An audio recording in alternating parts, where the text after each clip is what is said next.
अस्सलाम वालेकुम व्यूअर्स।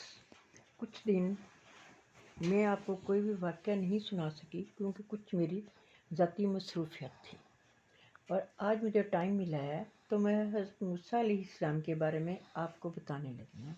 हज़रत मूसा अलैहिस्सलाम का ज़िक्र कुरान पाक में 38 बार आया है।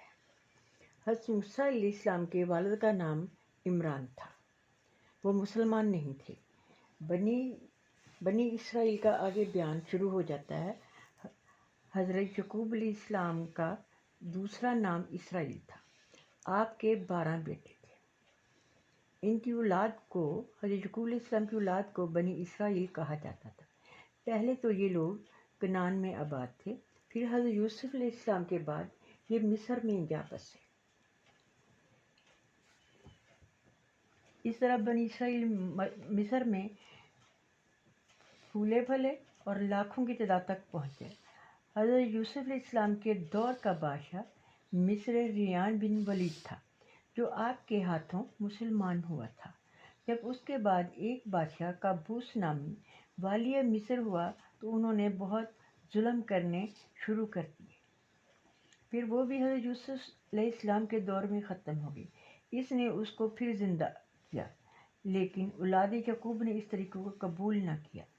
इसने इनको गैर मुल्की तसव्वुर करके ग़ुलाम बना दिया, और याकूब अलैहिस्सलाम की औलाद से इंतहाई वो सख्त काम लेने लगी। जब इसका इंतकाल हुआ तो इसका भाई वलीद बिन मसब वालिय मिस्र हुआ। मिस्र के बादशाह को फ़िरौन कहते हैं।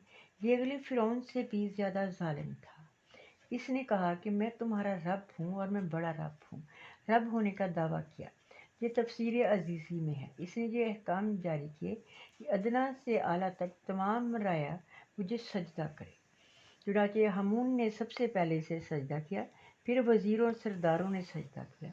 जो लोग दूर दराज रहते थे, इनके लिए इसने सोने के मुजस्समे बनाए, इनके नीचे हाथी के दांत का काम करवाया, और फिर एक दरख्त बनवाया और उस दरख्त के पत्तियाँ ज़मुर्द की बनवाई, और चांदी के परिंदे तैयार करवा के उनकी चोंच में हीरे लगवा दिए। फिर वो दरख्तों की शाखों पर इस तरह बिठा दिए कि हर जानवर में ऐसी तरकीब रखी थी कि हर बंदा उसको सलाम करे। तो उन्होंने कहा कि मैं तुम्हारा खुदा हूँ, फ़िरौन तुम्हारा खुदा है, इसको सजदा करो। इस आवाज़ को सुनकर हर कस्बे और गांव वाले इस मूर्ति के आगे सजदा रेज़ हो जाते थे, लेकिन बनी इसराइल इसमें नहीं आए। उन्होंने इनको सजदा नहीं किया। तो फ़िरौन ने उनके सरदारों को बुलाकर कहा, तुम अगर ना मानोगे तो मैं इनको बहुत सख्त सज़ाएं दूंगा। फिर बनी इसराइल के सरदारों ने कहा, फ़िरौन का इज़ाब हल्का है, इज़ाब खुदाबंदी अब्दी है। बेहतर ये है कि फ़िरौन के इज़ाब पर सब्र करो और इसको सजदा ना करो। बात तमाम बनी इसराइल ने मंजूर कर ली, और फ़िरौन को भी बावर करवा दिया कि हम हरगज़ भी तुझको या तेरी तस्वीरों को सजदा नहीं कर सकते। फ़िरौन ने तांबे की बड़ी बड़ी देगें मंगवाईं, इनमें जैतून का तेल और गंधक डलवा कर उनको गर्म किया। फिर बनी इसराइल को सजदे का हुक्म किया। इनकार करने वालों को तेल से खोलती हुई देगों में फंकवाता गया, यहाँ तक कि बहुत कसीर तादाद जला दी। तो फिर हामून ने फ़िरौन से सिफारिश की कि बादशाह, इनको इतनी मोहलत दे दो कि ये सोच समझ कर बादशाह का हुक्म कबूल कर लें। तो फ़िरौन ने इनको जलाना छोड़ दिया, लेकिन इनसे सख्त काम लेना शुरू कर दिया। फिर फ़िरौन को एक ख्वाब आया, यहाँ तक कि फ़िरौन ने 3 रातें मुसलसल दहशतनाक ख्वाब देखे। एक रात तमाम मिस्र की अमलाक को जलती हुई देखा। जब बनी इसराइल के ऊपर से गुजरती है तो वो किसी को भी नहीं जलाती और ख़ामोशी से गुजर जाती है। फिर इसराइल के महल्ले में से एक बहुत बड़ा सांप निकलता है, जो कि इर्द गिर्द की सारी वादियों को खा जाता है। जब बनी इसराइल के महल्ले से गुजरता है तो आराम से गुजर जाता है। उसने नजूमियों से पूछा कि ये ख्वाब मुझे आता है तो इसकी ताबीर क्या है। उन्होंने कहा, एक लड़का पैदा होगा जो तेरी हुकूमत के ज़वाल का सबब बनेगा।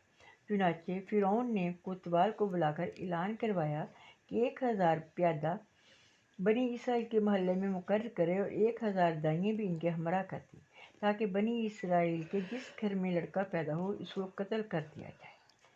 2 سال تک بنی اسرائیل پر اسی طرح ظلم ہوتا رہا۔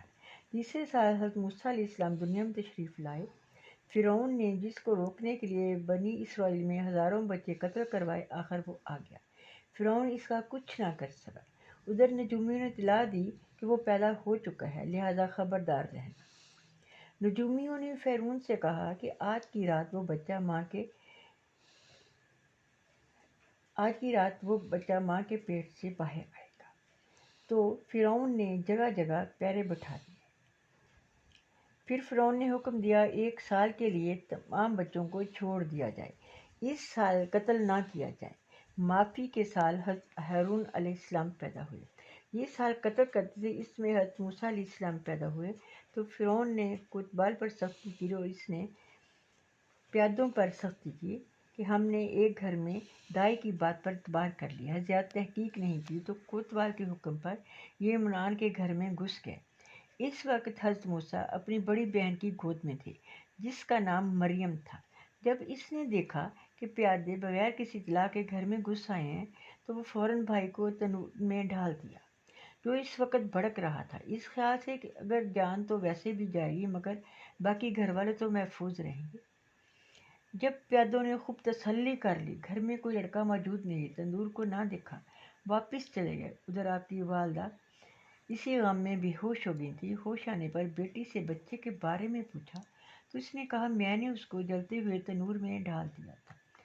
تو اس کے غم میں مزید اضافہ ہوا۔ جگہ جگہ تنور سے آواز آئی، اے اماں غم نہ کھا، اللہ نے جس طرح ابراہیم پر آگ کو سرد کر دیا تھا مجھ پر بھی سرد کر دیا ہے۔